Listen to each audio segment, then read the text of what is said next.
Welcome everybody to this morning's coffee house. I'm Martin. I'm going to be obviously hosting again this morning.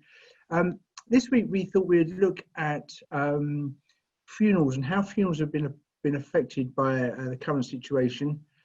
We have three panelists from different faith backgrounds, and we will just look at some of the things that have happened with funerals, other than the numbers restriction, whether there's been any other adjustments that have been made, and we'll open it up at the end for questions and things like that.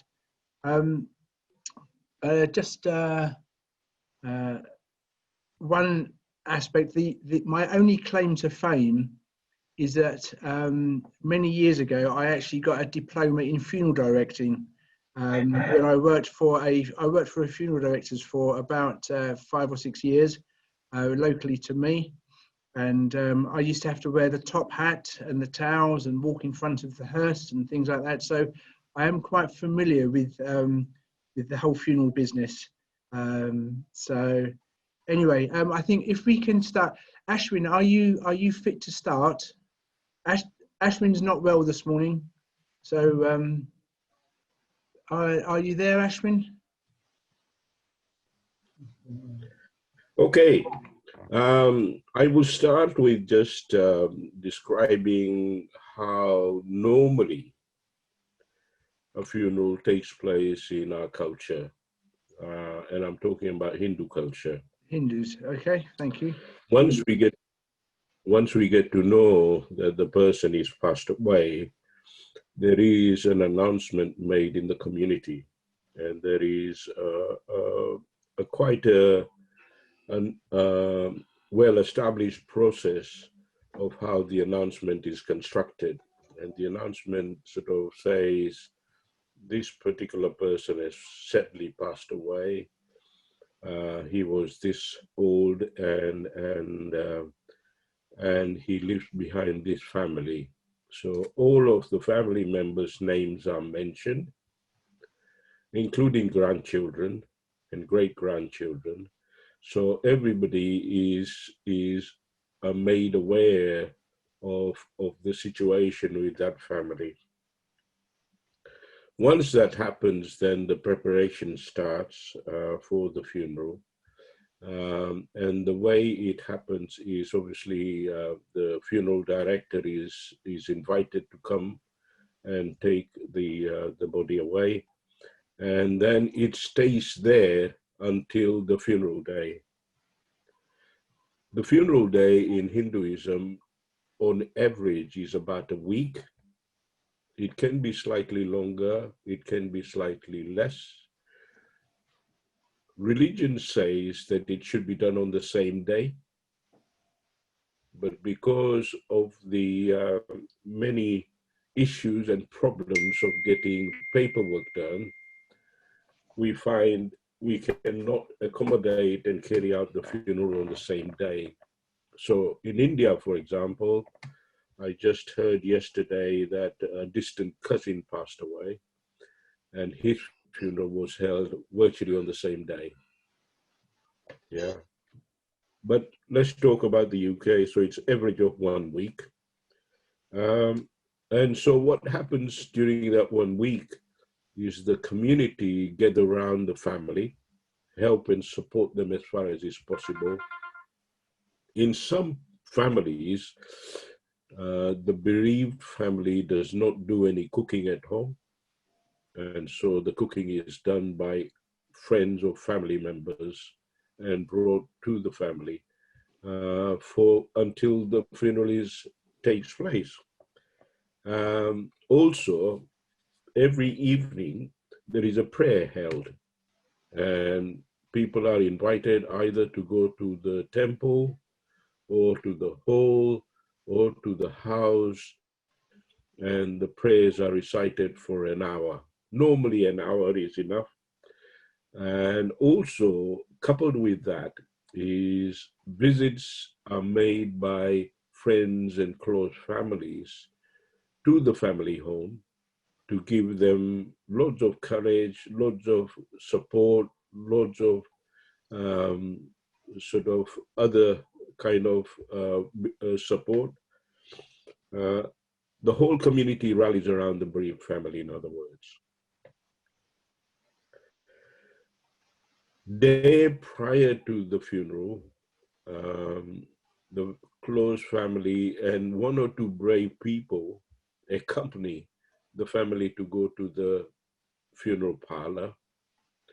And there the body is prepared and the preparation is done very ritualistically, that it is cleaned and fresh clothes are put on the body, and prayers are recited at the funeral parlor.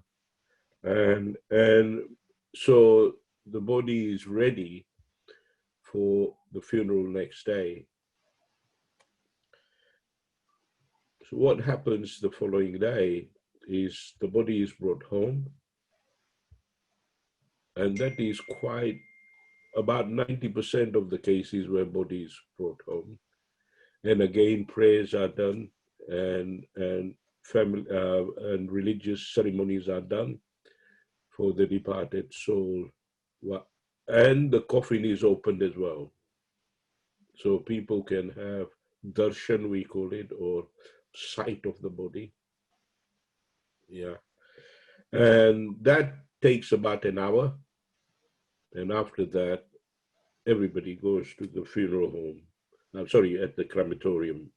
We cremate, as you know, in Hinduism. 12 days after the funeral, we say it's called the final goodbye to the soul. And so another big ceremony is held at home on the 12th day, where friends and family come around, and then they have a prayer, which is quite long. It takes about 3 to 4 hours for the final prayer. And after the prayer, the soul, we believe, departs from near and dear ones, and then we say our goodbyes, and the family starts to get back to normality after that. So that's what happens normally. Okay. What have we been doing during the COVID crisis? It has been quite difficult, as you can imagine. It being a very, very family-orientated and community-orientated affair, to being very restrictive, where person passing away is just sealed in a bag or whatever the devices are, and nobody is allowed to even say the final goodbyes, including the close family members, although that has been relaxed of recent. People are allowed to go and visit the dead persons and say their final goodbye in very, very small numbers. So what we have done is we have followed the bereavement helpline guidance that are issued in each area up and down the country. So, for example, in our case, there has been a lot of effort put together to produce a guideline called Sussex Bereavement Helpline and Guidance. And for Hindus, a very reputable organization called Vishwa Hindu Parishad, they are based in Yorkshire. They put a very good funeral instructions and guidance together for Hindus, which in majority of the cases people know of anyway, but it is available should anybody wish to refer to it. In terms of the prayers are still held in the evening, but they are held virtually. And again, they are held for an hour. And many, many people attend this and pay respects to the departed family's soul.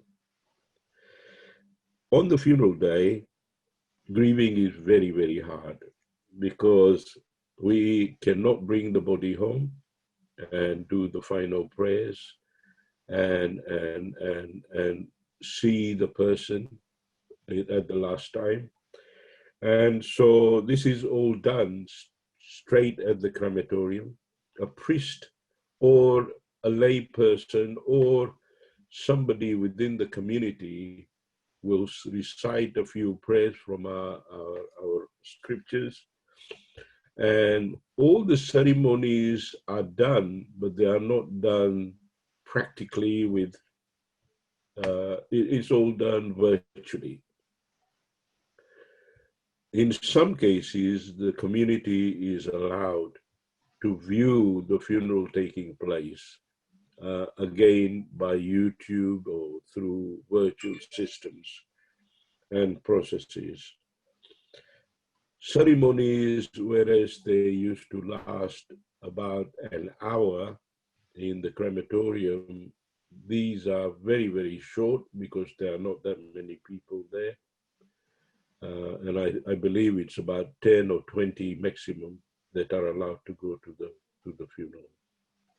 Okay. The ceremony on the 12th day is done as normal, but it's not with large number of people. It's only very close family. So where are we at? It has been very, very hard. It has been very, very difficult with the grieving family because they've not had as good a support of the community and families as one would like, because visits to homes are very, very restricted. Visits to go and give somebody support is restrictive. And I feel very, very sad that in some cases, people are still paining a lot, they're grieving a lot, they're finding life very difficult. And my worry is situations like mental health that comes to mind, causing difficulties and problems to the people in the future. Yeah, Ashwin, I'm going to just stop you there. Thank you for that explanation. That was obviously a very difficult time. I'm going to ask Mariano if you could share a little bit as well. Yeah. If you can, thank you. Okay, so Mariano from the Buddhist Society, I am a lay Buddhist chaplain. Before COVID, I used to have the odd funeral coming from some requests from local authorities, the NHS sometimes, so directly to the Buddhist Society. And it would be mainly because the person, the deceased, wouldn't quite belong to any groups, as many Westerners are these days. They might be doing some yoga, might go to some meditation classes, and then aunties decides that they were Buddhists and can we have a Buddhist funeral. So it would be flexible. It would be a matter of finding out exactly what the needs are and try and be flexible. Since COVID, unfortunate situation, the monastics, especially Chinese, wouldn't come out of temples and hospitals. They still don't. So I had rather more on my plate, and it has been a learning process, especially with ethnic communities. So it would be a matter of finding out beforehand about special practices. Yeah, and you know, you might think that you know what the Chinese do, but then you meet a specific family and they come from some part of China and they've got their own ways of doing things and so on. So finding out about the burning of incense, burning of money, special offerings, congregations that want to sit left or right. At some point they want to turn their back to the deceased in order to let them go and so on. And they need to be built into the service in such a way that no one panics at the last moment. It needs to be organized. Otherwise, people break the distancing rules, you know, without realizing it and that kind of stuff. So, as the previous speaker was saying, the service lasts 30 minutes these days. it is very rare that it is allowed to be more than that because of the volume of funerals to be processed. In some cases, when it is being paid for by the local authorities or the NHS, sometimes it is even shorter. So the order of service needs to be agreed with the family. As I said, there isn't quite a standard, and also bear in mind that there are many traditions in Buddhism, many ethnicities. So it is a matter of being sensible and being flexible and building flexibility in the service with priorities as well, because you might be overrunning or something, someone might break down and take more time and so on, and you need to decide on the fly what to drop. Yeah, what can be dropped without offending anyone, and so on. The order of service would be prepared by me and sent out to the family contact and the funeral director. So I don't need to give out anything to avoid contact in that sense. I travel myself by car to and from in order not to use public transport. And obviously people are seated according to social distancing rules, and the households are allowed to sit close to each other and so on. Maximum 30, I think it is still, but I have seen only maximum 20 coming along. And then there would be perhaps someone taking a film of the proceedings and sending it off to remote countries, or it would be the actual funeral staff there live streaming it as well.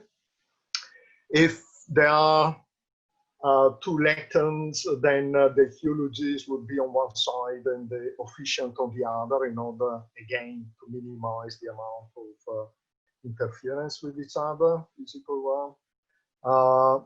As much as possible, not facing each other. And if it can't be helped, sometimes naturally one turns to one side slightly, so that not to speak to each other too closely. No congregational chanting, even though chanting is for some traditions very important. No congregational chanting, just the officiant very softly and very shortly, just a few lines, maybe Namo Tassa Bhagavato Arahato. Otherwise, depending on the ethnicity, what I do is they are not even available commercially, but I would come along with the recordings of YouTube recordings of some Chinese, Mandarin, or Cantonese, or even Indian chanting according to traditions. And they would be played out on either on the phone. If there isn't a signal, I would have a tablet with a memory stick, playing from there with a little tower close to the mic. And it works okay. Normally it is on a chapel. Again, normally it is cremations, but not always. Sometimes it has been by the graveside. And it is combinational as well. The deceased might have been Buddhist, the family are not, and they decide that they want the deceased to be buried instead, and that is fine. We try and accommodate whatever. I use minimum things for, just for example, I am wearing one now. This is a minimal stole. It is in actual fact a Shikoku pilgrim stole. People don't know, but it is important to show them that, you know, I am their role now. It is not Mariano, it is the officiant. And maybe a mala, which is, you might recognize it, yeah, the beads. And if I am to celebrate more than one per day, or the following day or whatever, I got more than one stone. I'd rather change a stone and let them rest for a couple of days, just in case. I live on my own, so I am blessed in that case. Statues or images, no one is allowed to touch them, just me. I bring wipes and jelly handy because sometimes it does happen. You know, the one giving the eulogy, maybe they start choking and crying, and it is natural that the hand goes out and touches their shoulders or arm or whatever. It might happen with the congregation as well. We are human. As much as we can, we try and keep it a safe distance, but sometimes it doesn't happen. And no interaction at exit with individuals. I do offer, especially in case of suicide, but I do offer the close family pastoral support over Zoom for as long as it is necessary. And it is donation based, so I try and tell them no envelopes, please. You know, there is a website, the Buddhist Society website, do it online and specify what it was for the chaplaincy initiative and so on, so that we don't have to handle envelopes. Memorial service for some of them, yes. I had an Indian family a couple of months ago, and they wanted 2 memorial services, and that was done using Zoom weeks after the funeral had taken place. Scattering of the ashes, I'm going to do one soon. It is open air, and so it is a matter of social distancing. Only few people would be there for the scattering of ashes anyway. And it would be in a safe environment. In this case, it would be the Kew Gardens, yeah. And so they make sure that everything is hunky-dory. Should I stop there? I think I've said enough. Yeah, Mario, I appreciate that. Thank you very much. Last but not least, Rabbi Warren, maybe you can tell us a little bit as well. Thank you. I can try. So, good morning. Thank you, Ashwin. Thank you, Mariano. I've learnt quite a lot this morning already. So, but yeah, it's been very, very difficult in the last few months. There have been all sorts of questions, all sorts of issues that have cropped up, not just because people can't go to funerals, but that's been a large part of it, obviously. In Judaism, mourning rituals are very, very important. People want to get it right. Even if they didn't treat the people who've died right when they were alive, they want to get it right when they die, which is one of the ironies of things. You know, in some ways, maybe we should be paying these people a bit more attention when they're alive as well, would be the ideal, I'd have thought. So, but people really very, very much, you know, even if they're not religious, they want to do it right when the loved one dies. So, yeah, the first thing, as soon as someone dies, obviously you need to register the death and get things moving. Ideally, a Jewish burial happens within 24 hours.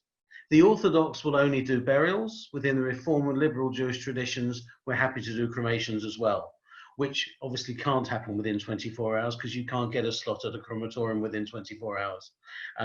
So, and the other thing, it's also been more difficult to register a death, and although sometimes they'll make exceptions for Jewish and Muslim communities who are desperately trying, and I understand the Hindu communities have been making representation as well, because they also require that deaths need to be registered more quickly to get things started. So it can take a bit longer, and trying to find a slot even at the cemetery and trying to get things right can take a bit more time. So everything seems to have been slower in terms of the way it's happened during over the last 6 months, for very obvious reasons. The numbers dying in particular when it was at a peak meant everything seemed to be being delayed. So there have been restrictions obviously on the numbers who can attend, and inevitably people want to pay their respects. And when the initial restrictions was it 10 people, 6 people, 10 people were told that we could have at a funeral. I am very aware of all sorts of funerals among Jewish communities where people were still turning up who shouldn't have done. I even had one member of a synagogue council I'm involved with who, for someone who's a dear friend of the community, member of another one, but he turned up to represent the community. Why? You're not supposed to be there. It's, pull your hair out, sort of stuff for some of these instances. But people found it very difficult to get over the situation where you've got to pay your respects. You've got to do what's right for the dead person. Actually, you've got to do what's right for the living people as well and not turn up. And it got to be such an issue. On one occasion, at one of the Reform cemeteries, 70 people turned up for a funeral when there was supposed to be only 10 immediate family, basically only. And okay, not everyone tried to cram into the prayer hall, but social distancing was not maintained to the extent that the Burial Society, the superintendents and staff at the cemetery, as well as the rabbi officiating, were really concerned. So the Reform and Liberal movements in this country both made the decision fairly early on in lockdown that actually no people were welcome at the cemetery. None whatsoever, not even immediate family. We do it all online. In particular at the cemeteries that we run, we control, sort of thing, which was a big shock for a lot of people. And how do you respond to that? But we worked hard at it, and we worked with the families before the funerals, and I think there were some very good responses in terms of the way that the funerals did take place, and they were zoomed or relayed via other online platforms. And you had, in some cases, people who were very popular, hundreds of people logging on for particular funerals. And it was quite moving in the way that actually happened. Gradually, as time went on, and some Reform synagogues were using different cemeteries and that sort of thing, there was a pressure, more and more pressure to relax the rules that we'd made. So occasionally sort of 10 were allowed, and then as numbers increased up to 30. So depending where, and if the rabbi and the funeral directors were happy, then more people could be allowed in. But it had to be careful, had to be done with social distancing. I did a cremation for a young man who died, unfortunately. The family were members of a synagogue in northeast London. He was living and died in Manchester, and I live in Manchester, and I was asked if I could be the person coordinating in the crematorium while one of my colleagues was coordinating.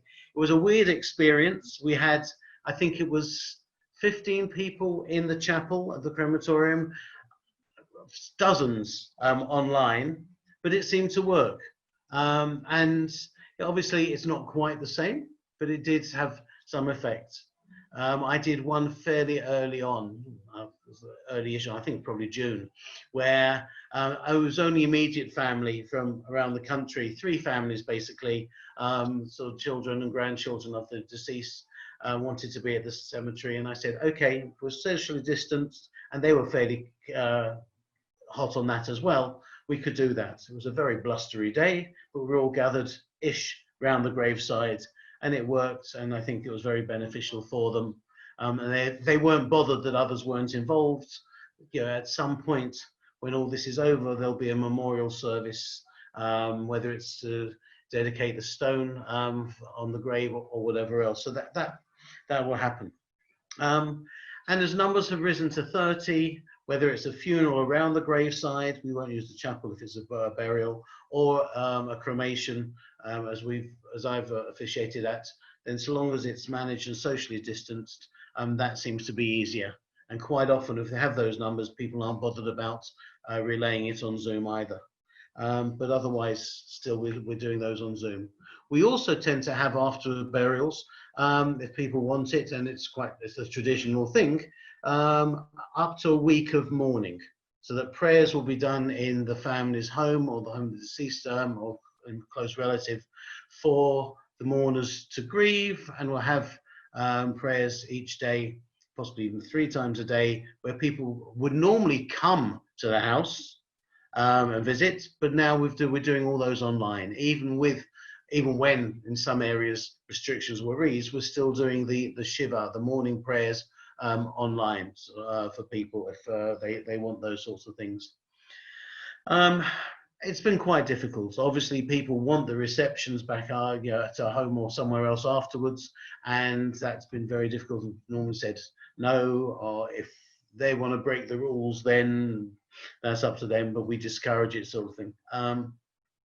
And yeah, we're very aware there is a lot of fallout, bereavement, loss, and the emotional pulls here are very difficult, and we're trying to respond. I've been in touch on the phone and occasionally via Zoom with the relatives of those who died, possibly even more than I would have been sort of in the bit before this, especially when I know that they're on their home alone, because I think that's something that we can't engage with it and pick up. And many seem to be doing quite well, but the number of phone calls I've been making pastorally has increased immensely over this period, and I try to make sure that those who are mourning also get the extra support. And the communities have been quite good around that as well. And hopefully, once all this is over, we can sort of have memorial services and stone settings and dedications of plaques or whatever else people want in memory of their loved one. But it's difficult just trying to make sure we can support people through this in very different circumstances. Yeah, Rabbi, thank you very much. Pleasure. And Ashwin and Mariano, thank you as well. Just before we open it up, I'm going to ask a question, which I don't know if I'm allowed to, but I think I will. Do you think going forward, obviously you've all adapted to using technology. Do you think that's something that would be involved going forward, even after all the restrictions have been lifted? What do you think? I think this technology, Zooming or other platform systems or prayer will probably stay. Mm-hmm. And the reason why I'm saying that is people coming from faraway places, even overseas, previously were not able to participate. Now they can. Yeah. And so I think it will become a thing that everybody will adopt. Yeah, thank you, Ashwin. Mariano? I agree. In order to allow more people to participate. Yeah. And elderly one, maybe. We are not even sure that by the end of next year, elderly will feel the peace going out. Still, even with I was listening to a program yesterday, and the effectiveness of any vaccine might be, I don't know, 60% maybe. Even with the vaccine, we've got to be very careful. Yeah? So that is going to continue, and also the newfound ways of delivering pastoral support, Zoom sessions, and so on. Surely that is something that is valuable, and similar things. Yeah, thank you, Mariano. I think there are at least two aspects, probably many more.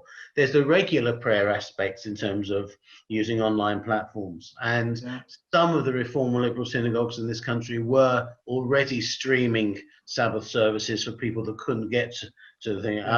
The rest of us learned quite quickly about Zoom. Some are doing it like Facebook and things. Don't ask me about Facebook. So the Zoom ones, and you learn fairly quickly what works and what doesn't work. And you try sort of quite often you'd have everyone else on mute. And we found often with prayers, with people, there's communal singing. You can allow singing if you're in your own homes, but it doesn't really work on Zoom. You get this cacophony of, it's certainly not harmony. It's definitely not harmony. Yeah, but for funerals and for sort of the memorial prayers, when we have them in people's, had them in people's homes, I agree with Ashwin. We did one service the day after someone died, And we had family members from Sweden and Canada and other places joining in. And I left them talking for an hour afterwards. Yeah. It was on my Zoom account. I just sort of thought, right, I'm going to have supper. They can carry on talking. And they were talking probably for about an hour afterwards in a way that they wouldn't have been able to engage. Yeah. So I think we will have to look at how we use this and what platforms, and if it can be set up. I think a lot of people will like that opportunity to be maintained. Although you can't replace the communal atmosphere with everyone coming together. And I think there is something about being together either in people's homes or at a cemetery or crematorium that is important, and people will want to see brought back again. Yeah, thank you, Rabbi. Does anyone have any questions for any of our panelists? They want to? Yeah, John.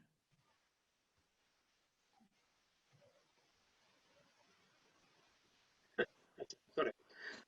Well, thank you to all the three speakers. It's really fascinating how similar it is to Christian experience. I particularly wanted to ask Mariano about the home. He didn't seem to mention that, if I'm right, in relationship to the home.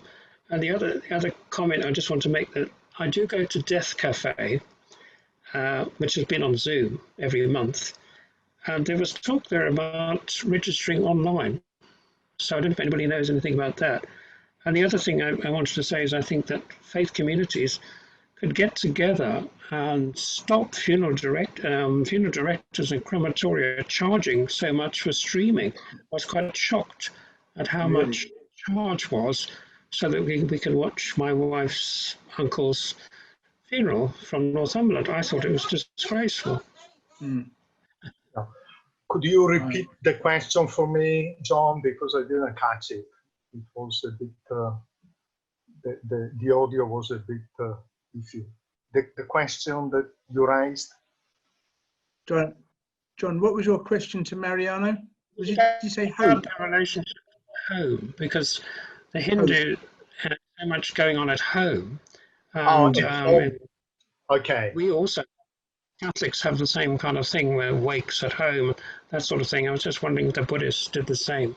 Okay. It depends on ethnicities, and but I take over from the chapel in the crematorium. That is where I get on the day. They might have some wakes depending on ethnicities, the Chinese, for example, and so on. We would have been affected because coffins, especially in the case of COVID deceased, coffins would be sealed. But if I am requested, I can connect via Zoom. I'm not going into homes. It is not safe, apart from my young age. But the point is, I'm not afraid for myself. But as part of being a lay Buddhist chaplain, I see very fragile people in their 90s, people struggling with cancer and so on. I can't afford actually getting some serious infection because I would kill the other one off. So I got to be extra careful with this kind of things. So if I am requested to participate in any home memorial or a wake or whatever, I am more than happy. And we can always knock up something. In our case, the congregation tends to be mixed. The deceased might have been a Buddhist, but half of the congregation was a Christian, and the other half doesn't believe in anything. And so it is a matter of putting together something that is meaningful to all of them. So it is always something new every single time. Thank you, Mariano. The thing I meant to say is that in Catholic tradition, we have the idea of a year's mind. And I think we're falling back on this very, very much. We're saying in a year's time, we will have a memorial service, because we can see that we're not going to be able to hold that in the next 6 months for sure. And I think that is kind of helpful, because at least we know that we eventually are going to do something. Because I think that the whole issue of grieving. Anybody knows that grieving goes on for your whole life anyway. But a year is probably quite a sensible time. Yeah. Thank you, John. Would anyone else have any questions?